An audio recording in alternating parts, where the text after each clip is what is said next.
नमस्कार सभी दर्शकों का स्वागत है फिर से हमारे चैनल में ग्लोबल लेंस में। कल 15 अगस्त पूरे धूमधाम से मनाया जाएगा और मनाना भी चाहिए क्योंकि सैकड़ों वर्षों की गुलामी के बाद हमने आजादी प्राप्त की थी।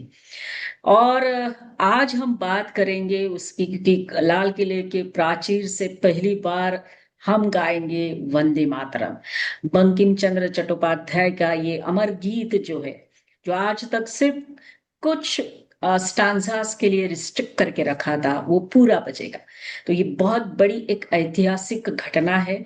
और कल भी हुई क्योंकि लोकसभा का जो सत्र खत्म हुआ तब भी लोग ये वंदे मातरम गीत पूरा बजाया गया, गाया गया। तो बंकिम चंद्र की आत्मा बहुत खुश हो रही कि आखिरकार उनके वंदे मातरम को न्याय मिला। ये जो हमारा युद्ध घोष है, ये युद्ध घोष रिलेट करता है उस महान साहित्यिक बंकिम चंद्र चट्टोपाध्याय के साथ, और साथ साथ उनकी जो किताब है, उपन्यास है आनंद मठ।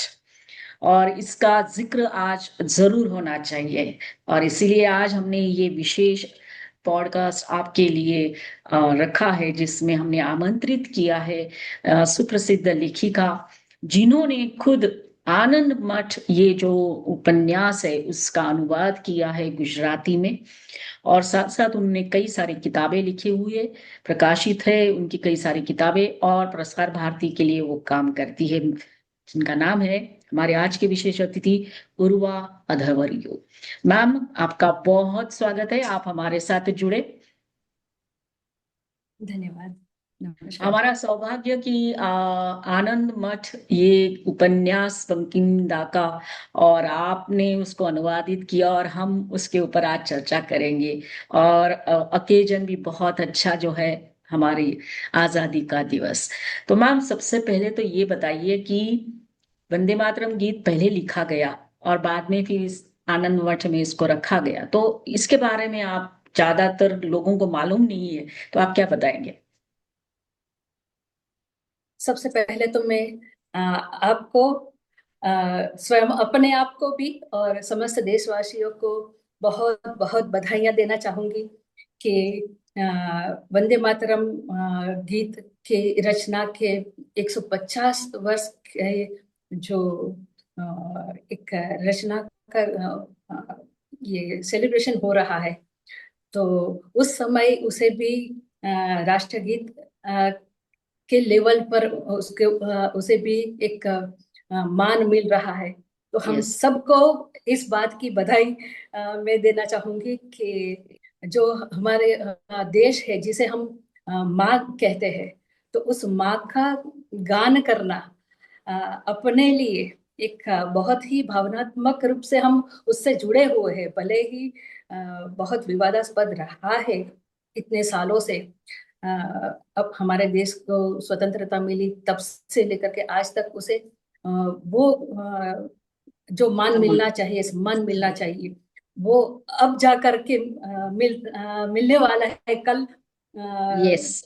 लाल किले की प्राचीर से जब गाया जाएगा पूर्ण वंदे मातरम गीत, तो ये अब एक ऐतिहासिक क्षण रहेगी हमारे लिए भी। और सच में कहूँ तो मैं बहुत भावुक हूँ, क्योंकि हमेशा से वंदे मातरम के लिए एक कहते हैं ना कि अपनी माँ का गुणगान है ये। यस, तो राइट। स्वाभाविक है कि हम सबके लिए ये बहुत ही गर्व का एक ऐतिहासिक और बहुत ही एक भावुक करने वाला क्षण है। बिल्कुल। और हम सब इसके लिए बहुत ही सौभाग्यशाली है। अब बात करते हैं आनंद मठ और वंदे वंदे मातरम। मातरम गीत की।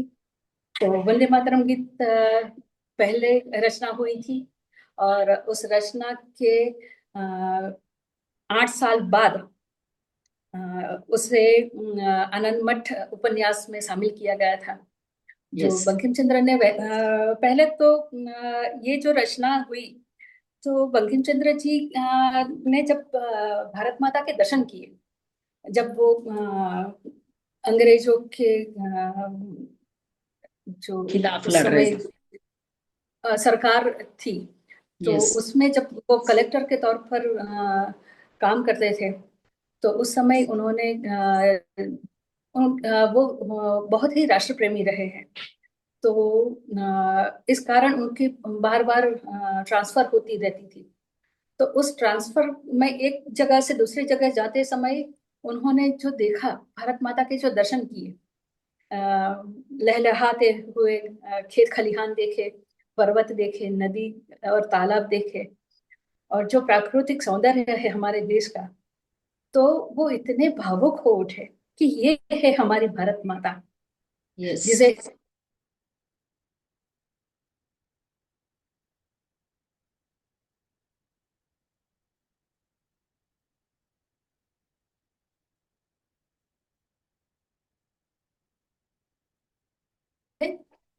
दुर्गा माता की पूजा, काली माता की पूजा। तो वो जो एक माता का स्वरूप है, तो कभी उनको लगा कि ये दुर्गा माता स्वयं है, कभी लगा ये काली माता है, कभी लगा कि ये भारत माता है। तो वो उनके जो अंत मन में ये सब उमड़ रहा था प्रकृति को देख करके। यस। तो उनको एक कल्पना हुई कि हमारे जो माता है वो कितनी वैभवशाली थी, जब गुलामी की जंजीरों में नहीं थी। तो उस समय कितना वैभव था हमारे देश में। तो बहुत ही वैभवशाली रही हमारी माँ। फिर जब गुलामी की जंजीरों में उनको जकड़ा गया, तो लगा कि माता का स्वरूप काला पड़ गया है। वो अ, बिल्कुल जंजीरों में जकड़ चुकी है, उनकी आभा मंडल में तेज थोड़ा कम होने लगा है, और बहुत दुखी है माता। तो ये भी एक भाव आया, तो काली माता के दर्शन हुए। फिर उनको लगा कि इसके लिए माता को, अपने भारत माता को स्वतंत्र कराना चाहिए। तो किस प्रकार से करेंगे? तो संघर्ष करना पड़ेगा। यस। तो संघर्ष अंग्रेजों के पास तो आधुनिक हथियार वगैरह थे, तो कैसे करेंगे? तो उनको दुर्गा माता के दर्शन हुए कि सशस्त्र संग्राम होना चाहिए। यस। राइट। तो एक साथ ये सारी माता के दर्शन जो है, तो उसमें से जो उनके अंदर एक प्रखर कवि तो थे ही, और लेखक भी थे। तो जो भाव उमड़े, तो उसमें से रचना हुई वंदे मातरम गीत की। और उन्होंने जो जो भी देखा और जो जो भी उन्होंने अनुभव किया, उसके आधार पर जो लिखा गया, तो वो वंदे मातरम।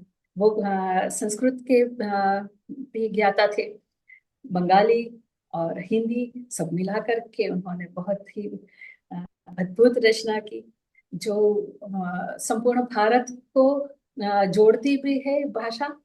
और एक संपूर्ण भारत के को भारत माता के दर्शन भी इस अ, गीत में होते हैं। ये जो कविता है, जो रचना है, तो उसमें अपने आप ही बताना नहीं पड़ता कि ये भारत माता के लिए कहा गया है।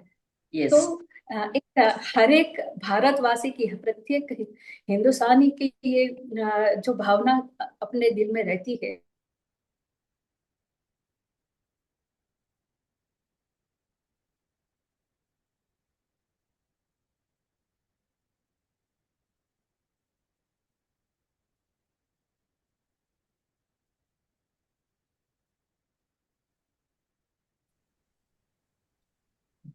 Yes ma'am.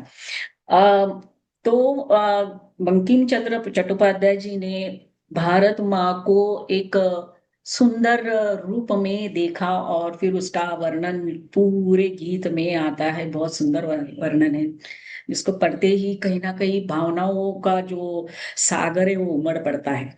तो फिर मैम ये उनको कैसे आया मन में कि इसको उस उपन्यास में डाला जाए, जो आनंद मठ है। आनंद मठ की रचना जो हुई है, वह भी उन्हें जो मैजिस्ट्रेट के तौर पर उन्होंने जो कार्य किया, तो उस समय उनके पास जो देश में स्वतंत्रता संग्राम 1757 में हुआ था, सन्यासी हाँ। विद्रोह हुआ था। यस। तो उसके उपलक्ष्य में जो दस्तावेज थे, गवर्नमेंट रिकॉर्ड्स जो थे, तो वो उनके हाथ लगे थे। और ये अकाल भी पड़ा था। तो हाँ। वो हाँ, तो उस समय 1776 में अकाल पड़ा था, और 1757 में ये विद्रोह हुआ था।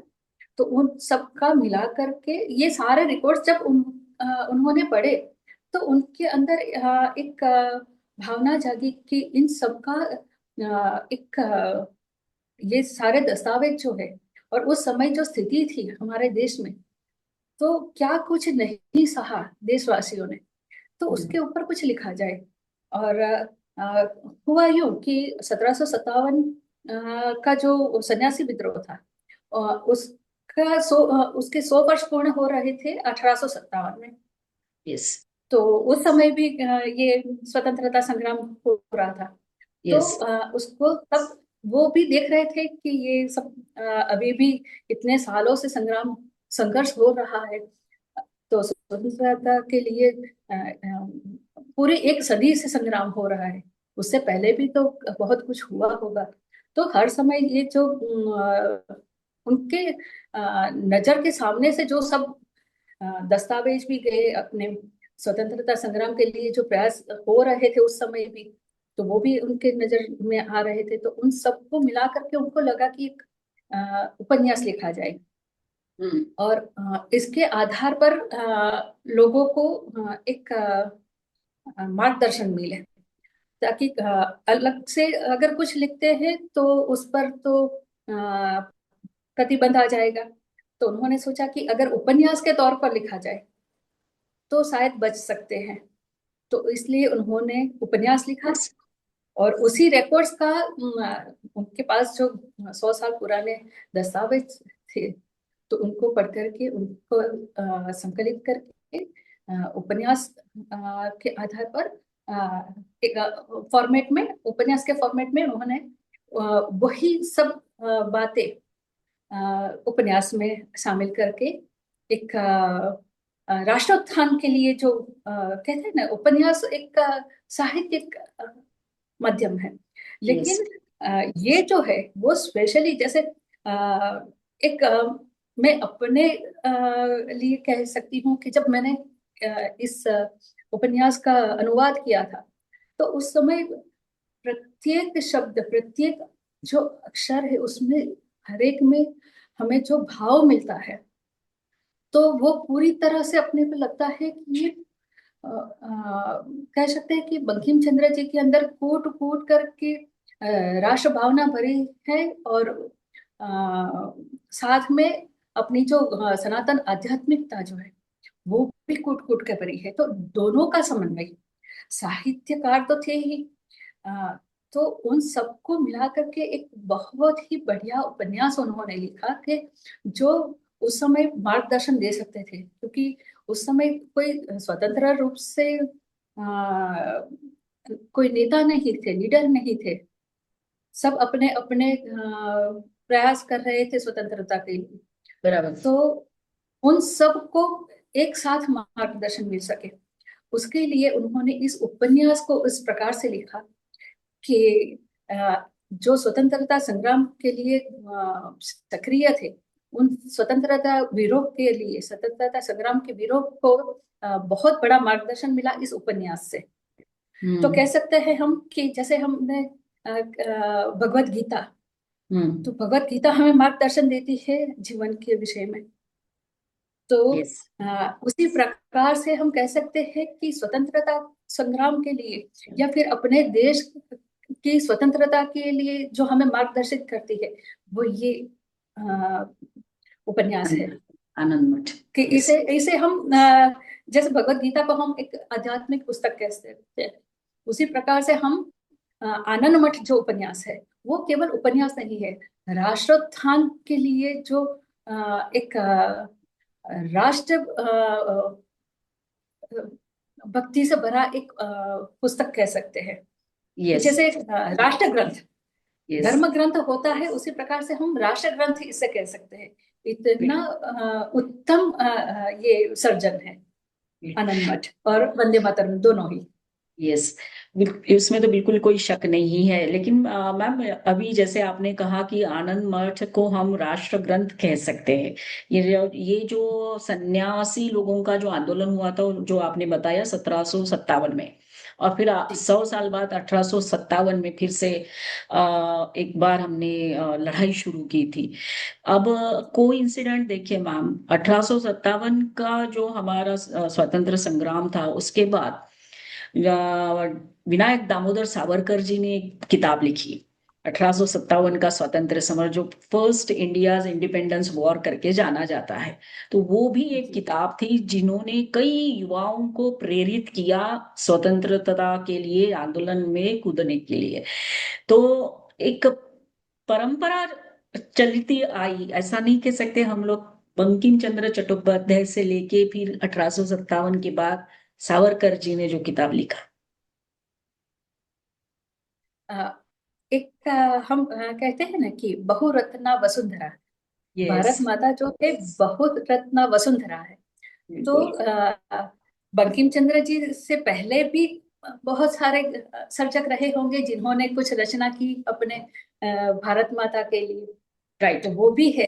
जैसे हम पृथ्वी माता कहते हैं, धरती माता कहते हैं, वेद मंत्रों की रचना हुई है धरती माता के लिए, यस। भारत भूमि के लिए। तो यस। प्राचीन समय से सनातन काल जो कहते हैं हम, कि हमारी सनातन संस्कृति है, तो सनातन संस्कृति जब से ये ब्रह्मांड की रचना हुई है, जब से मनुष्य का सृजन हुआ है, तब से लेकर के हम इस पृथ्वी को, इस ब्रह्मांड को, सबको पूजते आए। तो तब से कुछ ना कुछ सर्जन होता रहा है, जो आज हाँ। भी हो रहा है। ऐसा नहीं, आज भी हमारे पास स्वतंत्रता तो देश को मिल गई है, लेकिन राष्ट्रभक्ति के गान आज भी नए लिखे जा रहे हैं। और यस। एक से बढ़कर एक रचनाएं आज भी सर्जन हो रही है। तो हम्म। इस देश में ये भक्ति जो है, भारत माता के प्रति जो भाव है, वो तो रुकने वाला तो है ही नहीं। बिल्कुल, हर कहीं एक और इसीलिए टिके हैं हम लोग। जनरेशन में ये मिलेंगे कि यस। यस। ऐसे रचनाकार मिलेंगे जो देश के लिए, अपनी भारत भूमि के लिए, अपने संस्कृति के लिए, अपने धर्म के लिए कुछ ना कुछ अपनी ओर से जो भी हम योगदान योगदान दें। कर सकते बिल्कुल। वो करते रहेंगे। तो यस। हर एक का अपना अपना योगदान प्रशंसनीय तो हम क्या कहें, लेकिन वंदनीय और एक भावपूर्ण कह सकते हैं कि यस। भाव से सबर है। राइट। यस। मेरा और एक सवाल आपसे ये है कि आनंद मठ ये ही क्यों टाइटल रखा उसका? वो स्थान था जहां अच्छा। से ये सारी प्रवृत्तियां हो रही आरत थी। भरी थी। यस। आनंद मठ, मठ जो हमारे एक सनातन संस्कृति का एक केंद्र बिंदु रहता है।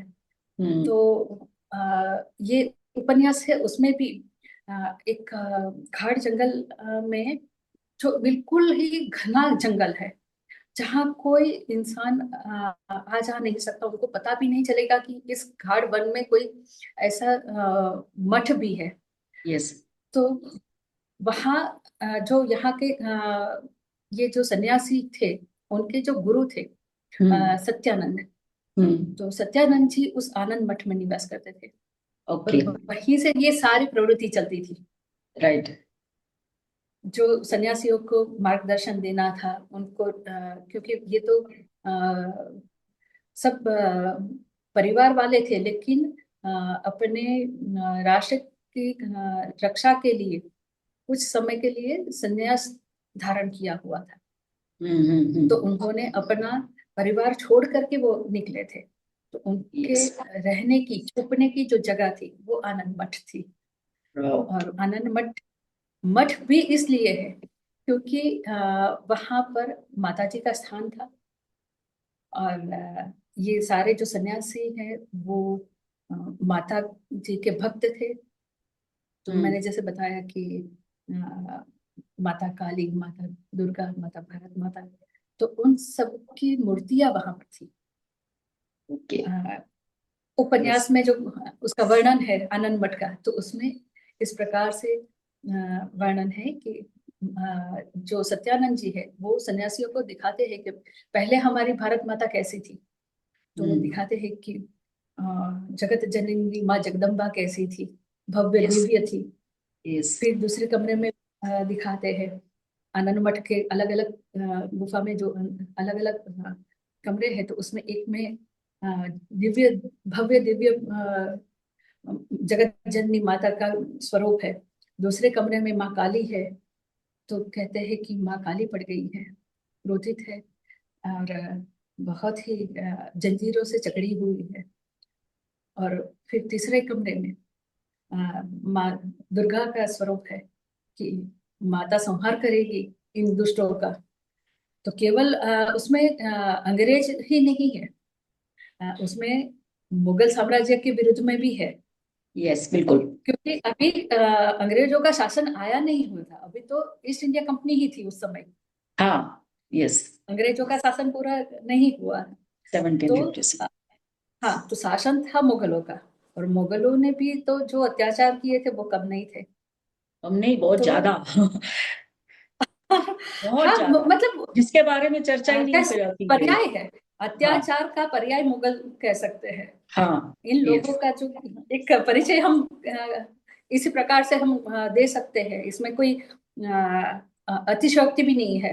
बिल्कुल क्योंकि नहीं। उनका जो भी इतिहास रहा है, और आज भी हम देख सकते हैं कि बहुत ही यस। अन्यायपूर्ण तरीके से पूरी दुनिया को प्रताड़ित किया जा रहा है उनकी ओर से। राइट।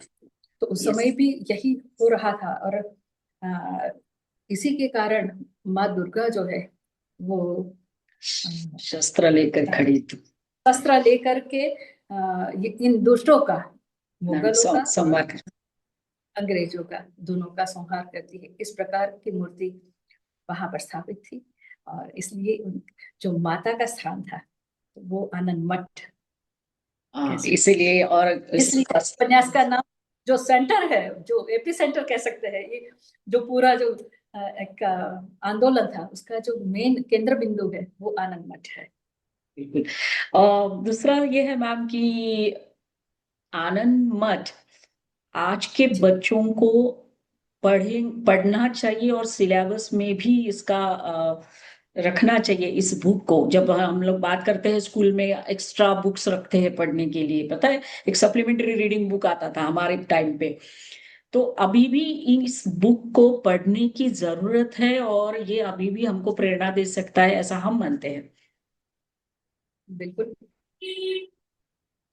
जैसे मैंने कहा कि भारत माता तो सनातन है। जब से पृथ्वी है तब से भारत भूमि भी है, पुण्य भूमि है अपनी। और बात ये है कि जैसे मैंने कहा कि वैदिक काल से भी हम भारत माता को माता मानते आए हैं, पृथ्वी को माता मानते आए हैं। तो मंत्रोच्चार तो उस समय भी होता था, आज भी वही मंत्रों का हम उच्चारण करते हैं, नए नए मंत्र का शायद सृजन आज भी हो रहा है। तो अ, वो वेद मंत्र जो है पृथ्वी के लिए जो कहा गया है, हम सुबह उठते ही हम भूमि को वंदन करते हैं।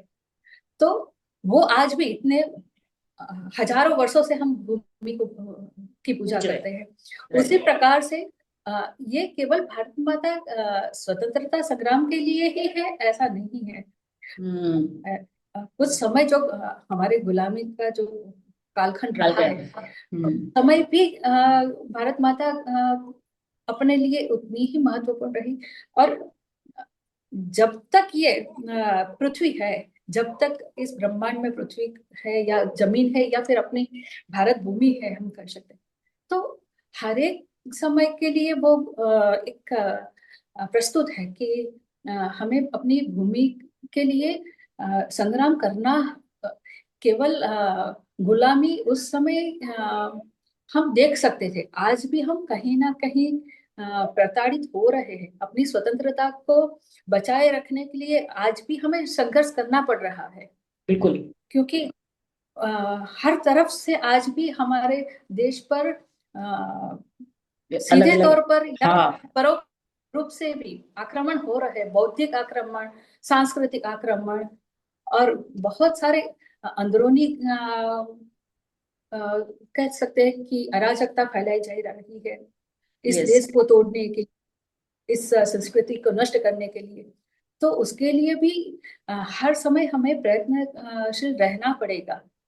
तो केवल वो कालखंड, अ, हमें स्वतंत्रता मिली है तो उसको टिकाए रखने के लिए भी हमें ये मार्गदर्शन, जैसे मैंने कहा ना कि भगवत गीता उस समय भी उतनी ही जरूरी थी, आज भी हमें अपने जीवन के लिए मार्गदर्शन देती है। तो उतना ही ये उपन्यास भी उतना ही रिलेवेंट है यस। कि आज, आज तो क्या हमेशा के लिए, कि हमें अपने देश के लिए क्या कुछ नहीं करना पड़ेगा। राइट। हम एक एक, ये तो एक उपन्यास है। हम ये एक कह सकते हैं कि एक ग्रंथ है, जैसे हम रामायण महाभारत भगवत गीता जैसे एक ग्रंथ है, लेकिन उनके ऊपर भी बहुत कुछ लिखा गया है।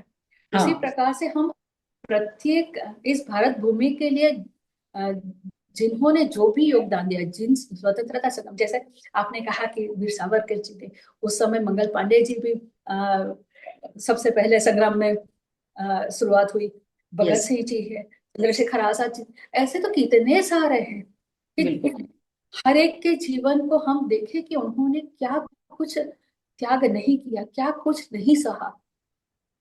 तो यस। उन वो सबका अध्ययन करना आवश्यक नहीं, अनिवार्य है, ताकि हम उस इतिहास को याद रखें, उन जो बलिदान है उनको याद रखें, ताकि आने वाले समय में, क्योंकि आने वाला जो समय है, आज जो समय अ, है एआई का, तो वो भी राइट। बहुत बड़ा खतरा हो रहा है अपने ज्ञान पर भी, संस्कृति पर भी। हम देख सकते हैं कि आज जो आंदोलन किस कक्षा पर हो रहे हैं, यस। स्वतंत्रता संग्राम का आंदोलन किस लेवल पर था, हम्म। और आज के जो आंदोलन हो रहे हैं वो किस लेवल पर हो रहे हैं। तो ये हम्म। अपने संस्कृति पर, अपने देश में जो भी एक आक्रमण हुआ है, बौद्धिक आक्रमण, ये इसी का परिणाम है। तो यस। इन सब से बचाए रखने के लिए, नई जनरेशन को बचाए रखने के, नई पीढ़ी को बचाए रखने के लिए, और उसको, उन लोगों को सही रास्ता दिखाने के लिए, वास्तविक मार्गदर्शन कि हमें किस दिशा में जाना है। कोई विदेशी आक्रांता, आक्रांता ही कहेंगे, जो हमारे आज इंटरनेट के माध्यम से भी हमारी संस्कृति और संस्कारों को दूषित कर रहे हैं, उनको यस। भी हम आज आक्रांता ही कहेंगे। तो वो सब भी जो कर रहे हैं, तो उनसे कैसे बचा जाए, हम अपनी संस्कृति कैसे बचाए रखें, हम अपने संस्कार कैसे बचाए, हम अपने देश के लिए क्या कर सकते हैं। तो उन सब के लिए मार्गदर्शन जो देने वाला उपन्यास है, वो आज भी आनंद मठ है, क्योंकि आनंद यस। मठ बहुत बहुत ही कह सकते हैं कि विविध दृष्टिकोण, अगर, जैसे मैंने पहले एक थोड़ी देर पहले मैंने कहा था कि उसमें एक एक प्रत्येक अक्षर, प्रत्येक शब्द, हर एक वाक्य में जो हम जितनी बार पढ़ेंगे ना, उतनी अलग बार अलग। उसके विभिन्न अर्थ हमें समझ में आएंगे। बिल्कुल जैसे बिल्कुल। हम कैसे इसीलिए मैंने रामचरितमानस के कहा बारे कि में जैसा पढ़ते हाँ, जैसे हम हैं। धर्म ग्रंथ जितनी भी बार पढ़ते हैं तो उसका जो गहन है, तो उस गहराई को हम समझ पाते हैं। जैसे यस। जैसे हमारी बुद्धि खिलती है, हमारा ज्ञान बढ़ता है, हमारे जो जो हमारी सोच है उसके क्षितिज जो बढ़ती है, तो धीरे धीरे करके हमें समझ में आता है कि इसमें क्या कहना चाहते हैं, या क्या इसमें हमें मार्गदर्शन मिलता है इसमें से। तो बिल्कुल। उसी लेवल पर हम कह सकते हैं कि आनंद मठ जो है, उसमें भी हम बारीकी से अगर एक चित्त उसे पढ़े और उसका बारीकी से चिंतन मनन अध्ययन करें ना, तो उसमें हमें पता चलेगा कि अच्छा, इसमें, क्योंकि बहुत ही इसमें अपनी सांस्कृतिक जो विरासत है उसको भी संजोया गया है, भौगोलिक जो हमारे एक वैविध्य है उसको भी संजोया गया है, हमारे राष्ट्रीयता, धार्मिक, सांस्कृतिक, हर एक सामाजिक मूल्यों को भी उसमें संजोया गया है। तो एक यस। पूरा एक कह सकते हैं ना कि अपने आप में एक संपूर्ण उपन्यास है। और इसीलिए ये राष्ट्र ग्रंथ में जो शब्द कह रही हूँ, कि राष्ट्र यस। ग्रंथ है, जो हमारे राष्ट्र में जो अलग अलग एंगल है, राइट। सामाजिक, धार्मिक, आर्थिक, भौगोलिक जो भी है, वो हर एक एंगल हम इसमें देख सकते हैं। बिल्कुल और मैम। इसीलिए ये यस। बहुत ही अपने आप में अ, अन्य उपन्यास से ये एक बहुत ही ऊपर का उपन्यास है, हम ऐसे देख सकते हैं। बिल्कुल मैम, और ये आपने बहुत अच्छा एक शब्द जो है वो एक सम्मान है आनंद मठ का कि वो राष्ट्र ग्रंथ है हमारे लिए, और अच्छे से समझाया कि कैसे ये आज भी हमको प्रेरणा देगा और देता रहेगा। और तो 150 साल वंदे मातरम के बंकिम चंद्र चट्टोपाध्याय का आज हमारे लिए वो एक फिर से युद्ध घोष ही बोलेंगे हम, कि जिस तरह से अलग अलग आक्रमण हमारे ऊपर हो रहे। मैम, मैं आपको बहुत धन्यवाद देना चाहूंगी, और मैंने वो महसूस किया है आपका जो भाव है, आपके जो कनेक्शंस है उस उपन्यास से, क्योंकि आपने उसको अनुवादित किया है गुजराती में। सभी दर्शकों को कहेंगे कि ये हमारा स्पेशल वीडियो जरूर देखिए, बच्चों को बताइए, आप भी पढ़िए आनंद मठ, और अपने आप को सबको प्रेरणा देते रहिए। हमारे इस वीडियो को लाइक करिए, शेयर करिए, और चैनल को सब्सक्राइब करते रहिए। जय हिंद मैडम, वंदे मातरम, जय श्री राम। जय श्री राम, वंदे मातरम।